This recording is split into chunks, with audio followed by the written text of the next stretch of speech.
আসসালামু আলাইকুম এভরিওয়ান, আশা করি সবাই ভালো আছেন। আমি আপনাদের হৃদয় ভাই। আমি অনেক দিন পর বসুন্ধরায় আমার ভার্সিটি পারপাসে একটু যাই।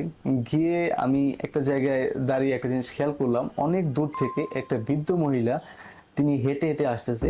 তাকে দেখেই বোঝা যাচ্ছে যে তার পায়ে একটু সমস্যা রয়েছে, তিনি হাঁটতে অসুবিধা বোধ করছে। দেন আমি একটা খালি জায়গায় দাঁড়িয়ে তার জন্য ওয়েট করি। সে যখন আসে তাকে আমি বিভিন্ন কোশ্চেন করি, বিভিন্ন প্রশ্ন করার পরে সে তার কষ্টের কথাগুলো আমাদের কাছে শেয়ার করে। তিনি মাইলের পর মাইল হেঁটে তার কর্মস্থলে যায়। তার পরিবারে কেউ নেই, তার জামাই হাজবেন্ড মারা গিয়েছে আরো 3 থেকে 4 বছর আগে।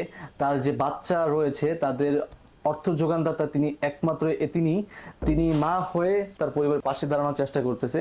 আমরা যারা তাই এরকম দরিদ্র মানুষদেরকে আশেপাশে দেখবো বা আমাদের আশেপাশে বসবাস করে তাদেরকে একটু সাহায্যের হাত বাড়িয়ে দিলে হয়তোবা তাদের মুখের হাসিটা আমরা দেখতে পাবো। সকলের কাছে একটা রিকোয়েস্টই করব, আমরা যারা মানুষদেরকে সাহায্য সহযোগিতার জন্য অনেক কিছু প্ল্যানিং করে থাকি বাট করা হয় না, তাদেরকে বলবো রাস্তাঘাটে যদি 10 টাকা হয়, 10 টাকা দিয়ে আমরা দরিদ্র পাশে দাঁড়াই। দরিদ্র মানুষের পাশে দাঁড়াতে হলে লক্ষ লক্ষ টাকা লাগে না, কিছু টাকা টাকা দিয়ে আমরা দরিদ্র মানুষের পাশে দাঁড়াই, হয়তো বা এই টাকাটা তাদেরকে অনুপ্রেরণা দিবে।